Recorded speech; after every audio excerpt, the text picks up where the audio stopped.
Hey champ, quick talk before we start this video. I want you guys to be safe and be smart out there, so please don't try any of this at home. Thanks a lot. Let's get started. Good morning, Internet. This is the old fat dad.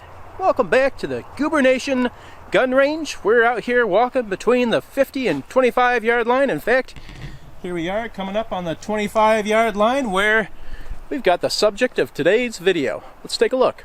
So what I've got right here is my cheapest, fastest, easiest homemade body armor. It is made of stuff that you can find at your local hardware store. It's on the shelf today using tools that you probably already have in your shed, and it probably takes 10 minutes to get it up and running. When I say this armor is fast and easy, it's not an exaggeration. As you can see, you grab your 2 porcelain tiles, cut yourself a piece of matching wood. Make sure to add a good amount of caulk on each side that you're mating together.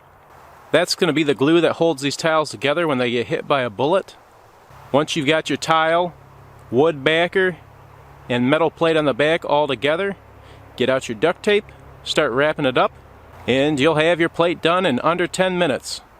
Well, it doesn't really matter how cheap, fast, and easy our little plate is down there if it won't stop a bullet. So here we go, 22 long rifle, Ruger Charger. This will be hopefully an easy test for it. Let's find out.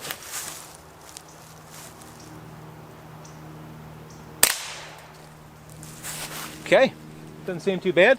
Let's go take a look.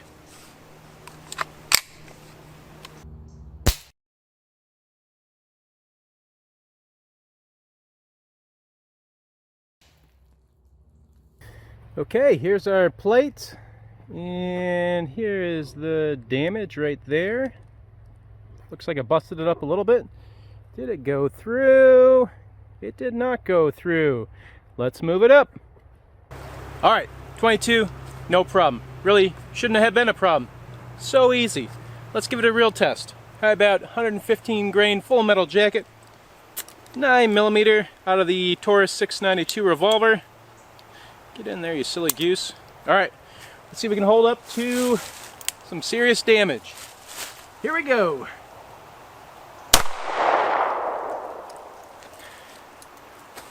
Looks okay from here. Let's go check it out.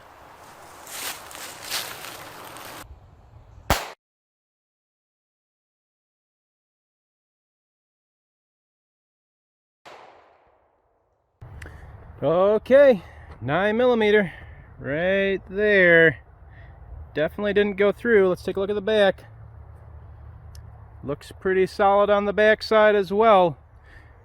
Time to move it up. Alright, gonna move it up to the 357 Magnum. I've swapped out the cylinders in the 692. We got a 125 grain jacketed soft point. And this is a good bit more powerful than that 9mm, so it'll be a good test. Let's find out.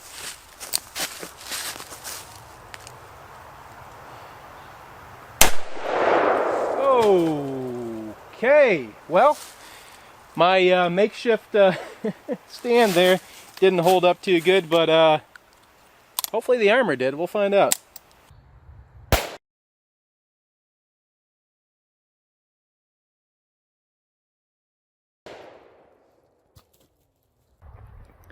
So here's our art. What? Oh, no armor up there. Where is it? Oh, there it is. It's on the ground. Okay, let's take a look. I can already see here a little bit of a bulge there from the 357. Oh man, and there's a stick in there. Oh, what's going on? And we stopped it. Good deal. Holding up pretty good. Is our water jug perforated? No, just got a smashed face. I think we can still use this jug. Let's get her set up and we'll move up. Well, I'm curious to see if our plate can go up to 3A capabilities. I don't have a 44 Magnum, but I do have a 410 shotgun, and this is a slug. We got our old Chiappa Double Badger, and I guess we're going to see how it handles a slug, which should be right about 44 Magnum level of power and speed. So, let's find out. Oh, also, in the last video I had duct tape holding the scope base on, and now I've upgraded to zip ties. Alright, here we go. Okay, we managed to kill the stand yet again. Did we kill the armor? Let's find out.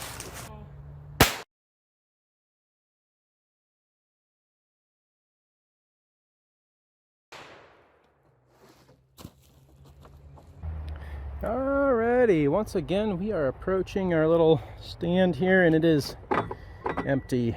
And here we go. There's our little plate and our water jug.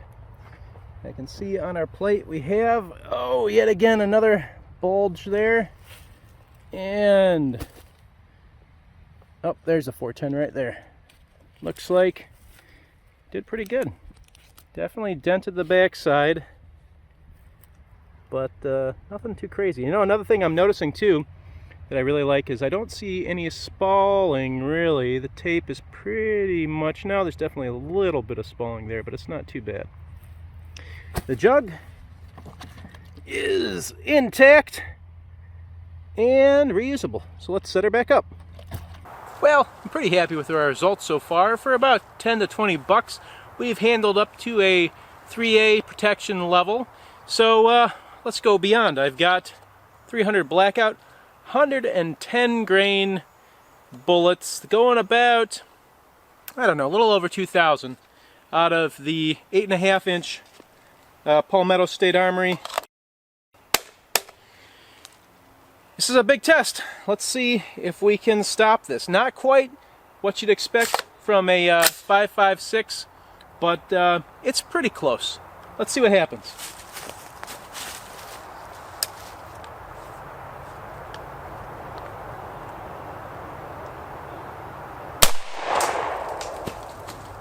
Oof, I see water coming out. I don't know. Let's go see.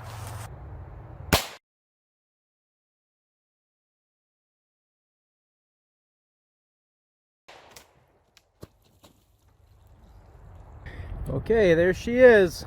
Everything didn't fall apart this time. And here's the back. And I don't see any holes all the way through, but I do see a big old lump on that backside. Oh, how are you doing, buddy? Feeling a little hurt? I think this is our hit right there. Definitely stopped it. Well, well, well, we got something. Let's take a look at that bottle, because I did see some water. And yep, there is some damage here.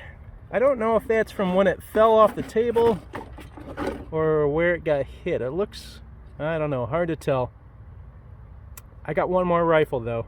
Let's move it up one more notch and see what happens.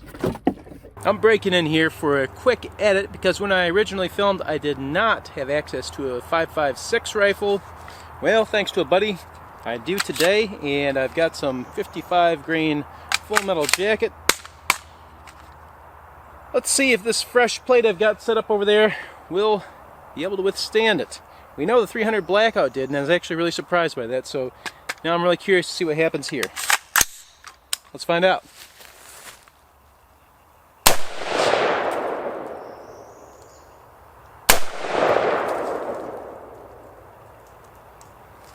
All right, let's see what happened.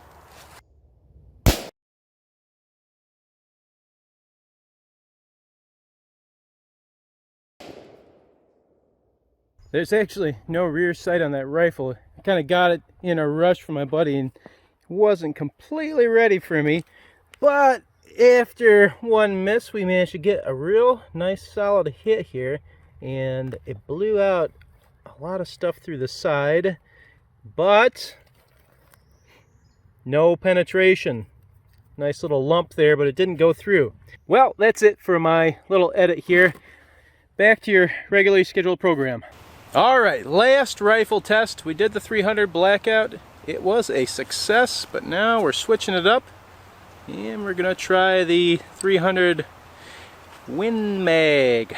It's about double the speed, 3 times the power, and if I'm gonna be brutally honest, I don't think we stand a chance of stopping that thing with this homemade body armor. But I mean, it could happen, I guess, right? Stranger things have happened.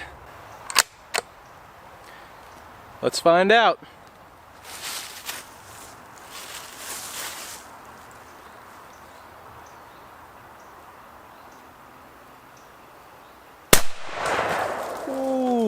boy. It hit really hard. Let's see what happened.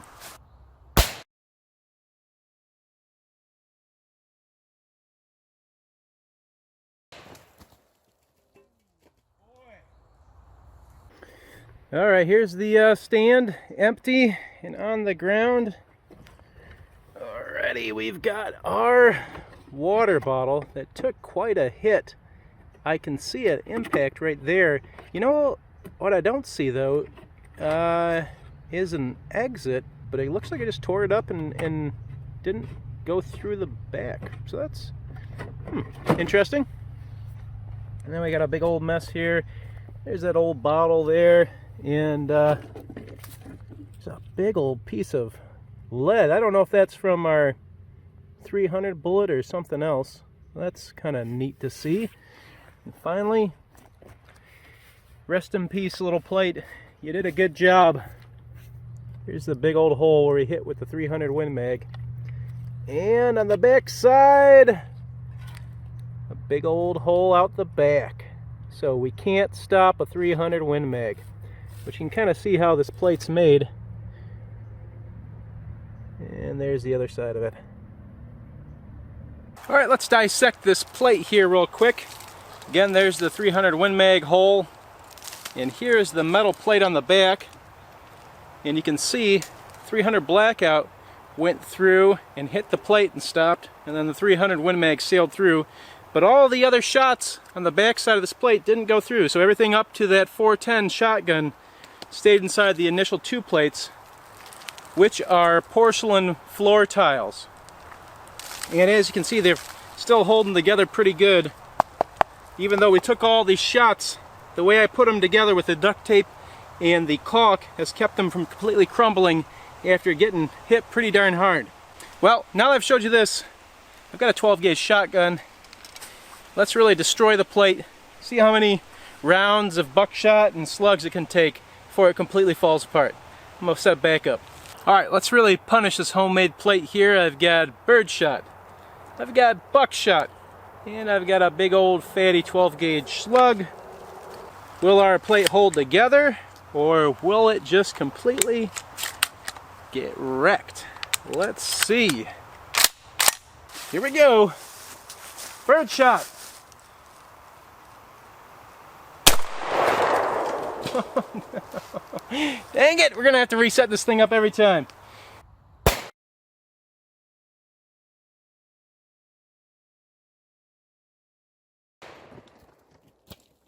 Okay, buckshot.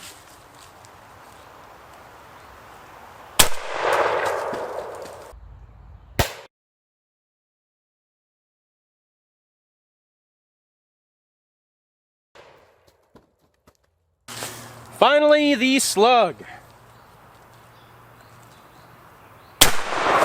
Oh, man. Wow. All right, let's check it out now.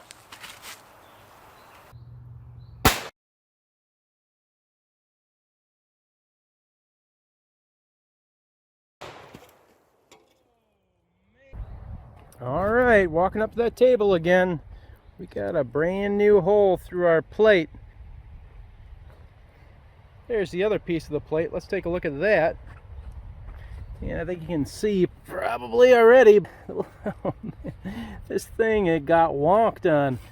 That was a serious hit, but 12 gauge slug did not penetrate. And just to go back up here, as you can see, we don't have any new holes for the buckshot or the birdshot for that matter. I'm going to flip it over and we'll see how things are looking here. Oh yeah. Everything's just kind of falling apart now. But you can see where the buckshot hit here, and then there's just tiny little holes peppered all across the plate for that birdshot. And just so you can see, here is the water that was behind the plate for the slug, and it took quite a bit of damage even though that slug did not pass through. So you definitely don't want to get hit with a 12 gauge slug no matter what you're wearing. One more final note on that 12 gauge slug. Look what I found sitting on the ground. That is one big old piece of lead. and it got smushed up and broken apart beautifully trying to break through this plate. Pretty cool. Let's take apart our plates here and see what it looks like inside. You may be thinking to yourself, what's the point of all this? Why even bother? You know, you've got a lot of good options for retail, professionally made body armor. My answer to that is, right now it's kind of hard to get your hands on any. There's usually a big wait time, and there's the expense involved. You're going to be paying a premium for premium material. If you're in a situation where you'd like to get your hands on something that will work to some degree, and you can't spend a lot of money and you need it quickly, then you know, something like this might be just the ticket for you. Alright, now,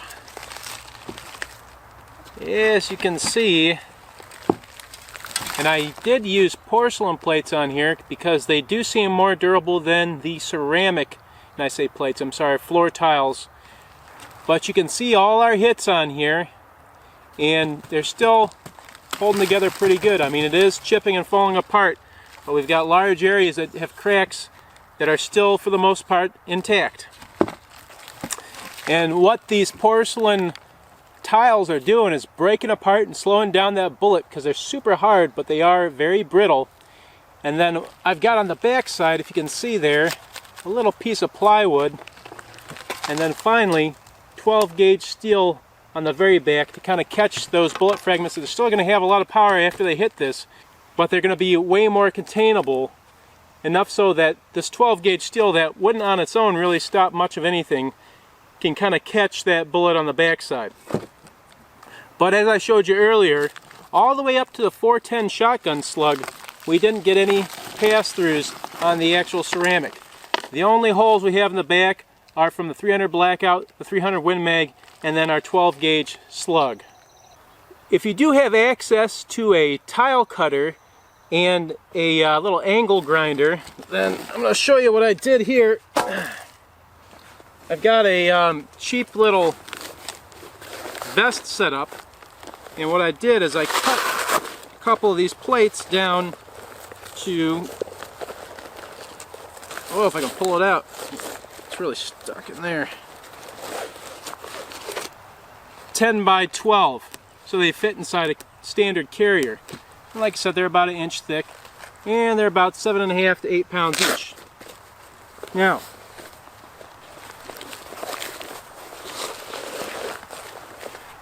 nothing about these plates is ergonomic or comfortable, and they're heavy as heck too. So I'm not trying to say they're just as good as anything you get commercially, but like I said before, cheap, everything's in your hardware store, and you don't need any special tools to put everything together. As always, I hope you had a good time watching the video. If you did, please consider liking and subscribing. And if you got any extra pocket change lying around you want to help fund my little channel, I'm going to include my PayPal details down there, and if you want to send $1 or $2, I would appreciate it. Thanks again. We'll see you next time.